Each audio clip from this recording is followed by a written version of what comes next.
अमित शाह शिवभक्त म्हणून पवित्र भावनेनं रायगडावर आलेले काहीतरी विपरीत घडवण्याचं काम काही लोक मुद्दाम करतात। संजय राऊतांच्या टीकेवर सुधीर मुनगंटीवारांचं प्रत्युत्तर।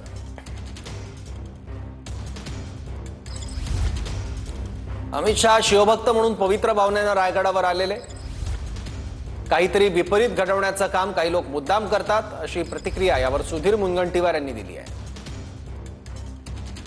स्वतः आदरणीय अमित भाई हे अतिशय शिवभक्त म्हणून त्या ठिकाणी पवित्र भावनेने एक ऊर्जा शक्ती घेण्यासाठी आले आणि त्यांच्या दौऱ्याचा किस काढायचा आणि धीरे धीरे हे काही लोकांची सवय लागली आहे। मला व्यक्तिगत रीतीने आता वाटायला लागलं की असं काही करण्याचं मुद्दाम काही लोक ठरवतात आणि त्या माध्यमातून काहीतरी विपरीत घडवणे, विपरीत बातम्या करणे असं ते करतात।